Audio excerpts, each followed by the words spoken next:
18 साल से ज्यादा उम्र के लोगों के लिए आज से वैक्सीनेशन शुरू हुआ है। शुरुआती चरण में 11 जिलों में ही वैक्सीनेशन कार्यक्रम चलेगा। हालांकि आज सिर्फ 3 जिलों में ही वैक्सीनेशन शुरू हो पाया। कल से बाकी 8 जिलों में भी वैक्सीनेशन अभियान चलेगा। राजधानी जयपुर के सेठी कॉलोनी स्थित सैटेलाइट हॉस्पिटल पर बनाए गए टीकाकरण केंद्र का जायजा लिया हमारे संवाददाता लवली वधवा ने।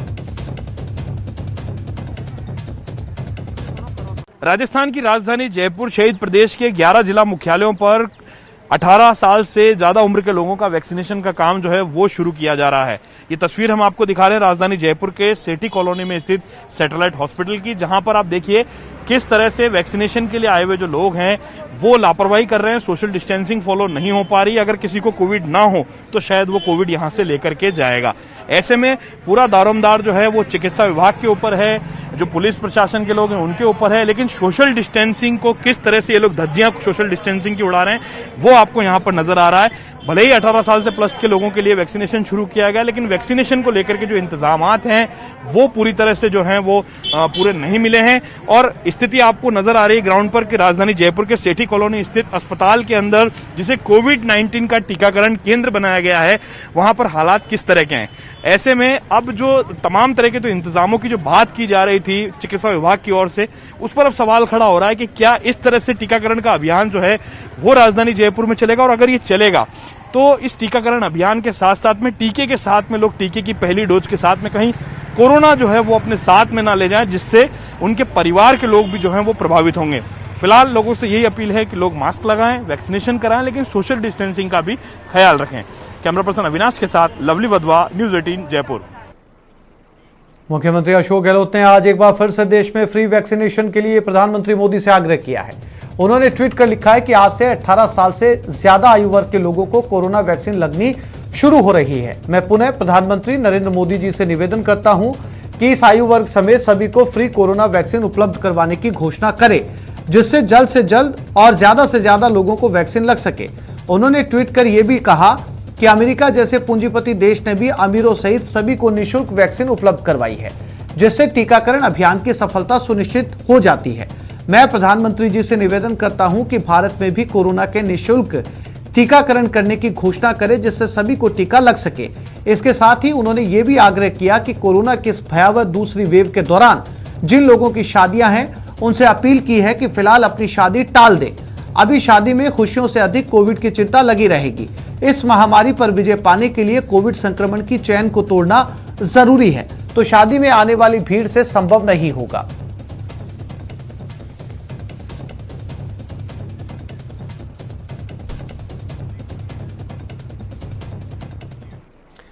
और जयपुर में 18 से 45 साल आयु वर्ग के लोगों का निःशुल्क टीकाकरण आज से शुरू हुआ। मुख्यमंत्री अशोक गहलोत ने इसका शुभारंभ कर दिया। कोविड टीकाकरण का शुभारंभ हुआ। जयपुर, अजमेर और जोधपुर 3 शहरों में यह टीकाकरण किया जा रहा है।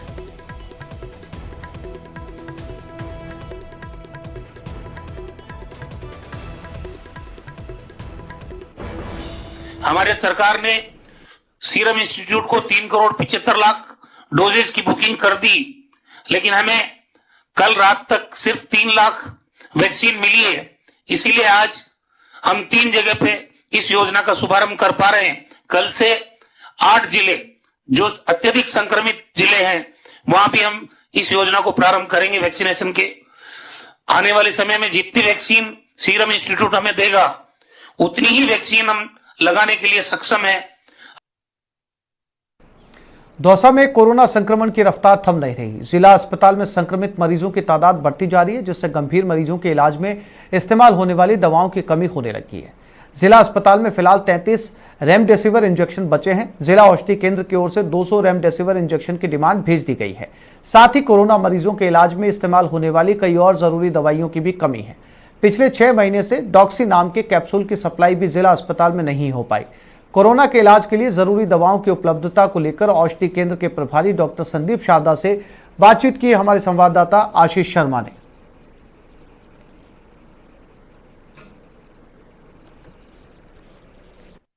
इस समय हम दौसा जिला अस्पताल में खड़े हैं और जो कोरोना मरीजों को जो दवाएं दी जाती हैं उनमें काफ़ी कमी की भी बात सामने आ रही है। कुछ दवाओं की कालाबाजारी की बात सामने आ रही है।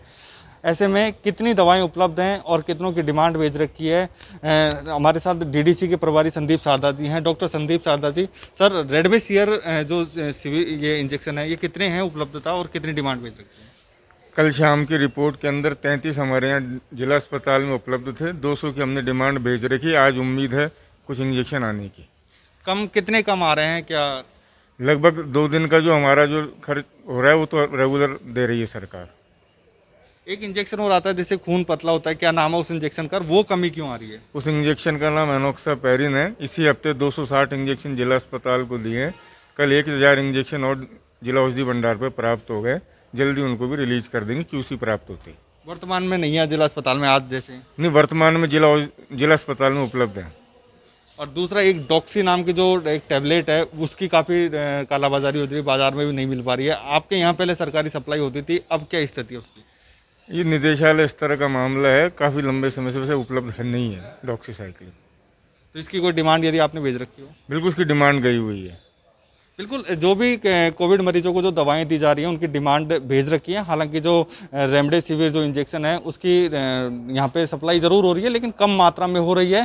साथ ही जो एक इंजेक्शन है उसकी भी काफ़ी कमी लोगों को झेलनी पड़ रही है। दूसरी है डॉक्सी नाम की एक टैबलेट है जो पहले सरकारी सप्लाई में उपलब्ध होती थी, जो अब नहीं हो पा रही है। हालांकि बाजार में भी कालाबाजारी है, बाजार में भी दुकानों पर इस तरह की जो ये तीनों दवाएँ हैं ये नहीं मिल पा रही हैं। ऐसे मरीजों को काफ़ी परेशानी हो रही है। हालांकि जिला प्रशासन और अस्पताल प्रशासन कोशिश कर रहा है कि जो कोविड मरीजों को उपयोग में आने वाली जो दवाएं हैं उनका जल्दी से जल्दी सप्लाई हो और प्रत्येक मरीज को दवाई मिल सके। आशीष शर्मा, न्यूज़ 18, दौसा। दौसा जिला अस्पताल में बड़ी लापरवाही सामने आई है, जहां अस्पताल के मेन गेट के आसपास काफी सारी उपयोग की हुई PPE किट रखी हुई थी, जिससे संक्रमण का खतरा बढ़ रहा है। दौसा जिला अस्पताल की बड़ी लापरवाही सामने आई है। यहाँ पर जो कोविड-19 से जो मरीजों की मौत होती है उसके बाद में जो टीम जो PPE किट पहन के आती है वो अस्पताल के बाहर यहाँ से बॉडी को शिफ्ट करा देती है और उसके बाद में जो PPE किट है उसको इसी तरह फेंक दिया जाता है। ये दौसा जिला अस्पताल के सामने का पूरा भाग है जहाँ पर इसी तरह चारों तरफ PPE किट के टुकड़े फैले हुए हैं। जो नर्सिंग कर्मी होते हैं, जो चिकित्सा कर्मी होते हैं या फिर जो हेल्पर होते हैं, वो लोग यहाँ पर आकर PPE किट पहन कर आते हैं और उसके बाद में उसको यहीं पर फेंक देते हैं। इनका सही तरीके से डिस्पोजल नहीं हो पा रहा है। ऐसे में डिस्पोजल सही नहीं होने के कारण संक्रमण फैलने का खतरा है, क्योंकि यहाँ पर जो अन्य मरीज भी हैं, अन्य लोग भी हैं, वो भी यहाँ पर आ जाते हैं। जिस तरह की देखो यहाँ पे भीड़ देखने को मिल रही है, लोग यहाँ पर आए हुए हैं, मरीज यहाँ पर आए हुए हैं, लेकिन उसके बावजूद भी यहाँ पर PPE किट जो पहनी हुई, यूज की हुई PPE किट पड़ी हुई हैं। जो कोविड-19 के जो मृतक मरीज हैं उनके लिए, उनके साथ काम में आई हुई है। ऐसे में संक्रमण का एक बड़ा खतरा होने की संभावना है। इस और जिला प्रशासन और स्वास्थ्य प्रशासन को ध्यान देना होगा ताकि जो कोविड-19 का संक्रमण है वो नहीं फैल सके और इस तरह की लापरवाही की पुनरावृत्ति नहीं हो सके। आशीष शर्मा, न्यूज़ 18, दौसा। कोरोना संक्रमण लगातार बढ़ रहा है। अस्पतालों में बेड की कमी, ऑक्सीजन की मुकम्मल आपूर्ति न होने और जरूरी दवाओं की किल्लत से लोग बेहाल हैं। दौसा जिला अस्पताल में एक भी ऑक्सीजन युक्त बेड नहीं है। बिस्तर की कमी को पूरा करने के लिए अस्पताल प्रशासन ने OPD कक्षों को कोविड वार्डों में तब्दील कर दिया है। हमारे संवाददाता आशीष शर्मा ने जिला अस्पताल में स्थापित किए जा रहे नए वार्डों का जायजा लिया।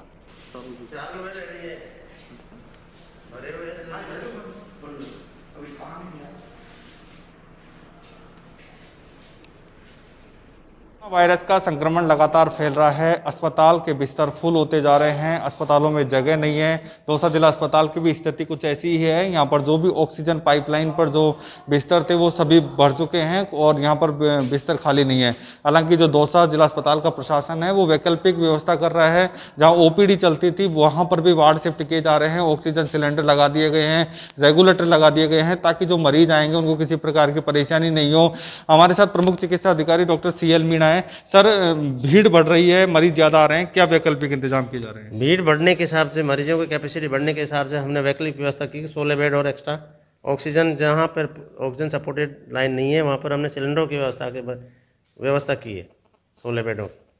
आगामी दिनों में भी जैसे भामाशाहों के सहयोग लिया जाएगा? भामाशाहों से हमने बोल रखा 50 बेड की व्यवस्था भामाशाह करने के लिए हमको बोला है, हमको वो प्रोवाइड कर देंगे, तो हम उनके लिए भी सिलेंडर और रेगुलेटर की व्यवस्था करेंगे। बिल्कुल कोशिश ये की जा रही है, चाहे भामाशाहों का सहयोग हो, चाहे जिला प्रशासन हो, सरकार हो, किसी भी माध्यम से बिस्तरों की संख्या बढ़ाई जाए, सिलेंडर स्थापित किए जाए, रेगुलेटर लगाए जाए, ताकि जो मरीज आ रहे हैं लगातार उनको किसी भी प्रकार की परेशानी नहीं हो और उन्हें समय पर इलाज मिल सके और जल्दी से जल्दी जो कोविड के मरीज हैं वो रिकवर हो सके। आशीष शर्मा, न्यूज 18, दौसा। 3 मई से राजस्थान में लॉकडाउन जैसी सख्ती, दोपहर 12 बजे से सुबह 5 बजे तक कर्फ्यू रहेगा। 3 मई से प्रदेश में लॉकडाउन जैसे हालात होंगे। सुबह 5 बजे के बाद लोग नियमों के तहत खरीदारी कर सकेंगे। पूरे आत्मविश्वास के साथ इसका मुकाबला करें, हम विजयी होंगे।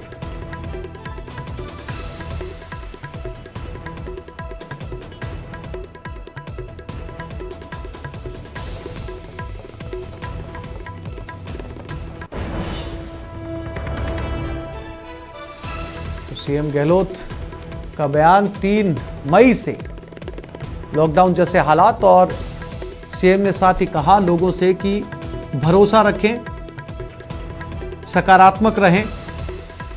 इसके साथ ही एक बार फिर से प्रदेश लॉकडाउन जैसी स्थितियों से गुजरने जा रहा है।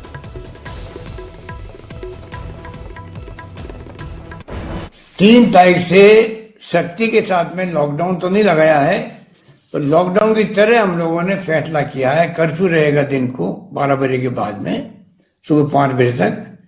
5 से 12 बजे तक आप मूवमेंट करके अपना सामान खरीद सकते हैं। और मजदूरों को, निर्माण मजदूरों को 3-4 कैटेगरी छूट दी गई है, माइग्रेशन नहीं हो, वरना फिर आप थोड़ा इसको चेन तोड़ने के लिए सहयोग दें। ये खबर दौसा से है, जहां वीकेंड कर्फ्यू शुरू होते ही बाजार में सन्नाटा पसर गया। सिर्फ दूध और सब्जी दुकानें खुली नजर आई। वीकेंड कर्फ्यू का सख्ती से पालन कराने के लिए कोतवाली एसएचओ महावीर प्रसाद के नेतृत्व में पुलिस की टीम ने बाजारों में पैदल मार्च किया।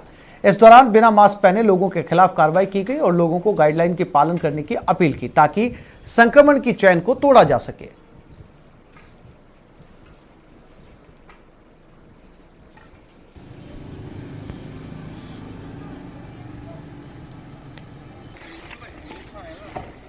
ये दौसा की तस्वीरें हैं, जहां पर पुलिस ने ये पैदल मार्च किया ताकि इस बंद को या इस कर्फ्यू को सफल बनाया जा सके और इस संक्रमण की चेन को तोड़ा जा सके।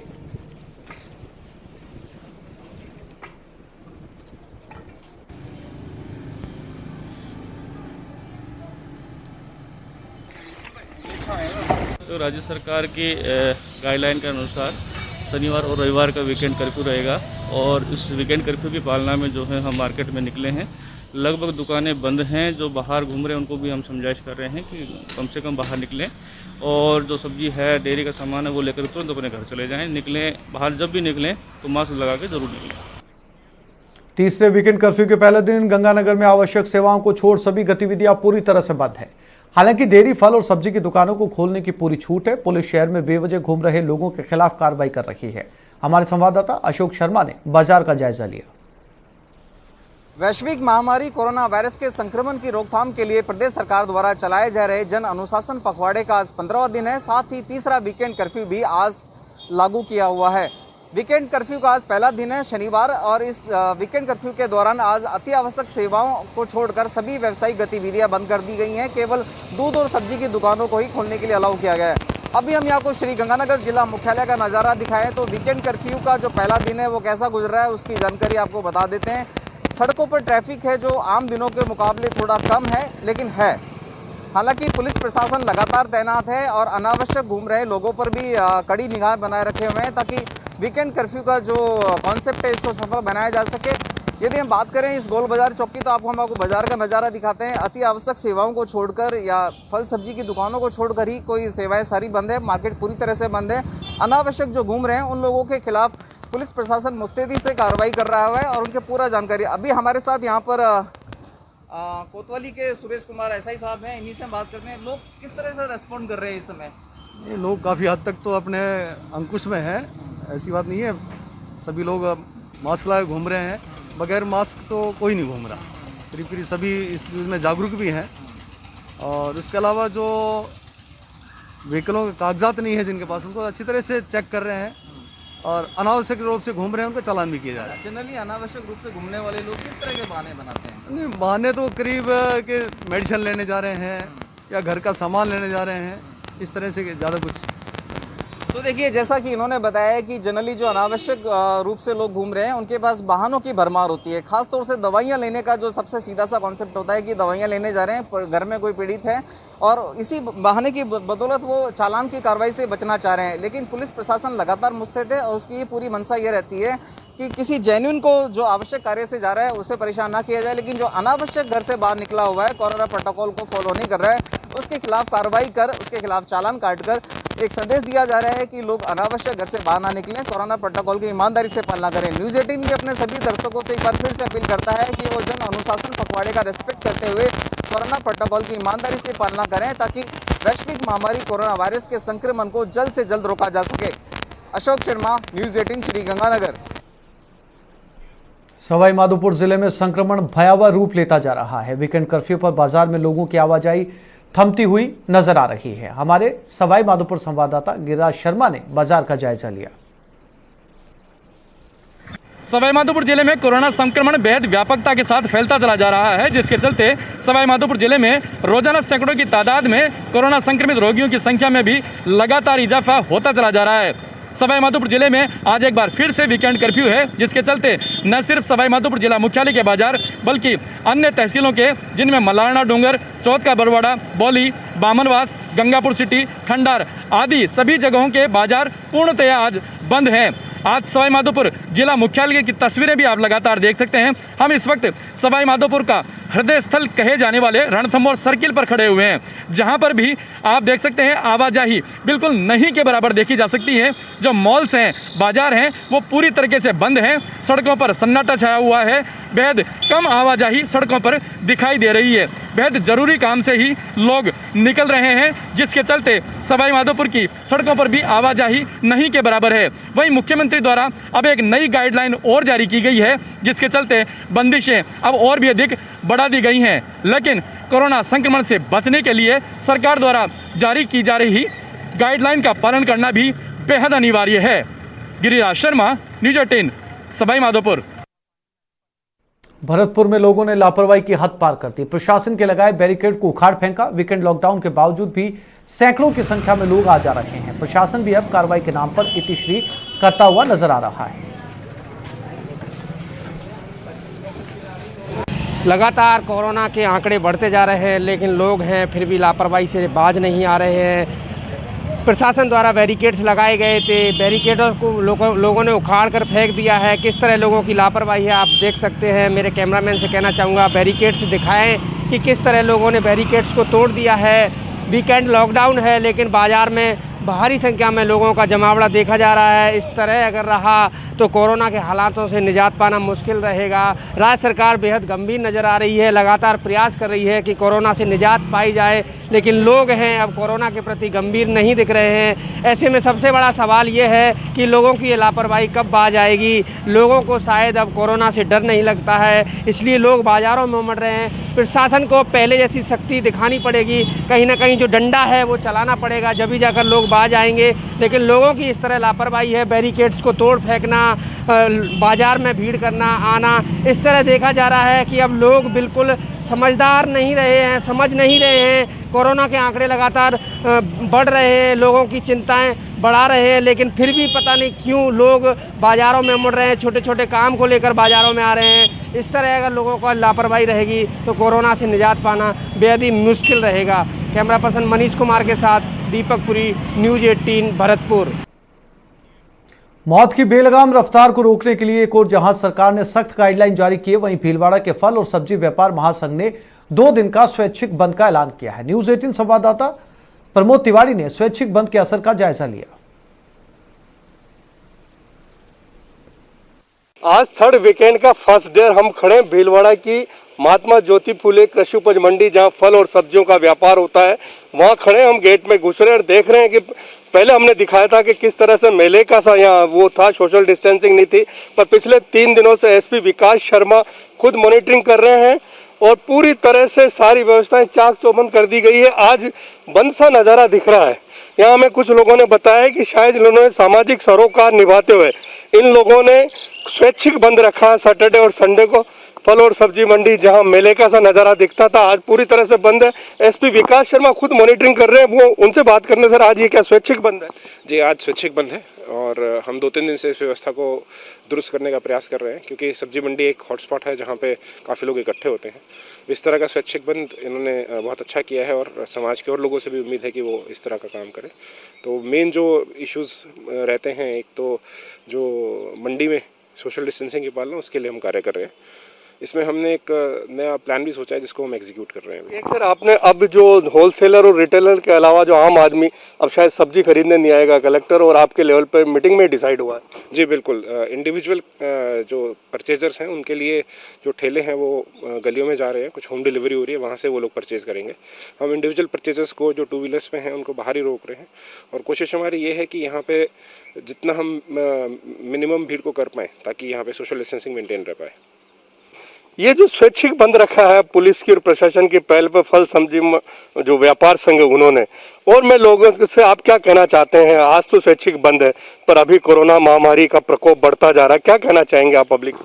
देखिए ये स्वैच्छिक बंद एक हम सब के लिए आदर्श है जिसको हम सब फॉलो कर सकते हैं अलग अलग जगह पे, और हम लोगों से ये रिक्वेस्ट करना चाहेंगे कि सरकार द्वारा जो गाइडलाइंस बनाई गई हैं उनका पालन करें। वो बहुत ज़रूरी हैं हम लोगों की सेफ्टी के लिए, वो हम लोगों की सेफ्टी के लिए बनी हुई हैं। तो आप सबके माध्यम से मैं लोगों से ये अपील करता हूँ कि सरकारी गाइडलाइंस जो बनी हैं वो सबकी सुरक्षा के लिए बनी है, हमारी जान है तो जहान है, इसलिए उनकी पालना करें और उसकी पालना करने में पुलिस प्रशासन का पूरा सहयोग करें। कैमरा पर्सन लक्की वैष्णव के साथ प्रमोद तिवारी, न्यूज़ 18 भीलवाड़ा। कोरोना संकट के बीच स्वास्थ्य सिस्टम का सबसे शर्मनाक वीडियो सामने आया। यहां के जिला अस्पतालों में ऑक्सीजन और बेड की कमी के चलते अब लोग खुद ही जुगाड़ से मरीजों को अस्पताल तक पहुंचा रहे हैं। टीवी स्क्रीन पर 2 तस्वीरें हैं। पहली तस्वीर भीलवाड़ा के बनेड़ा की। आज मानवता को शर्मसार करती हुई ये तस्वीर सामने आई जब बीमार महिला को अस्पताल पहुंचाने के लिए बार बार फोन करने के बावजूद एम्बुलेंस नहीं पहुंची। दूसरी तस्वीर अजमेर की। यहां भी ठेले पर एक मरीज को इलाज के लिए अस्पताल पहुंचाया गया। कोरोना के इलाज से ज्यादा सड़ चुके सिस्टम का पोस्टमार्टम जरूरी है, ऐसा हम क्यों कह रहे हैं, देखते हैं इस रिपोर्ट में। कोरोना काल की हॉरर स्टोरी, जिंदा रूहों को डराने वाली तस्वीरें, सड़ चुके सिस्टम का खौफनाक सच। वो डॉक्टर फोन पे बात कर रहा है, इसको देख नहीं रहा है, ये कौन सी बात है, ये बताओ आप। न्यूज़ 18 के कैमरे में कैद हुई ये तस्वीरें सिस्टम को शर्मसार करने वाली हैं। ये जिंदा रूहों में सिहरन पैदा करने वाली तस्वीरें हैं। दूसरी लहर में कोरोना कितना खतरनाक है, इससे बड़ा कोई सबूत नहीं हो सकता। कोरोना के कोहराम की ये वो भयानक तस्वीरें हैं जिसकी किसी ने कल्पना तक नहीं की थी। पहली तस्वीर भीलवाड़ा जिले के बनेड़ा कस्बे की है जो मानवता के रखवालों से चीख चीख कर सवाल कर रही है, बचा लो बचा लो बचा लो। माया को न समय पर एम्बुलेंस मिली न ही वक्त पर उपचार, लिहाजा जिस हाथ ठेले पर वो जिंदा अस्पताल गई थी वो उसी हाथ ठेले पर लाश बनकर लौटी। मैं मान रहा हूँ, लेकिन जब हम यहाँ लेकर के आ गए, वो डॉक्टर फोन पे बात कर रहा है, इसको देख नहीं रहा है, ये कौन सी बात है, ये बताओ आप।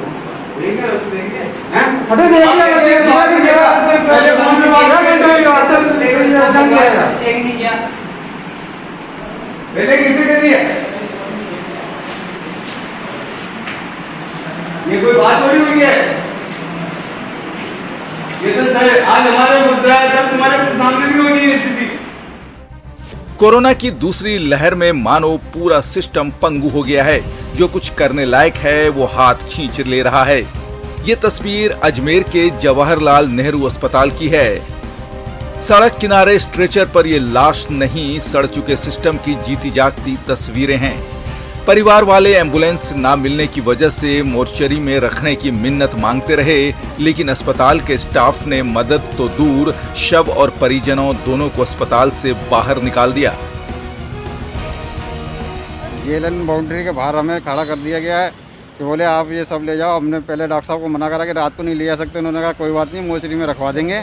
और फिर बाद में वो जब मोर्चरी में लाए तो मोर्चरी वाले ने मना कर दिया इन्होंने, और चल दिए छोड़ छाड़ के। डॉक्टर साहब के पास गए तो डॉक्टर साहब ने कहा मेरे को मतलब नहीं है। यहाँ पे प्रशासन पे जिसके भी नंबर हमें अवेलेबल हुए सबको हमने नंबर लगा लिए, कोई रेस्पॉन्स नहीं दे रहा है कि हाँ एक दूसरे के ऊपर टालने में लग रहे हैं। हर रात की सुबह होती है, कोरोना भी देर सवेर चला ही जाएगा। उम्मीद है कि मुश्किल हालात से हाथ खींच लेने वाला सिस्टम इंसानियत के धर्म को समझेगा, ताकि फिर किसी माँ बेटे और बाप को एक एम्बुलेंस की वजह से यूं जान ना गंवानी पड़े। न्यूज 18 के लिए भीलवाड़ा से प्रमोद तिवारी और अजमेर से चंद्रशेखर शर्मा की रिपोर्ट। तो इस बुलेटिन में फिलहाल इतना ही। नमस्कार।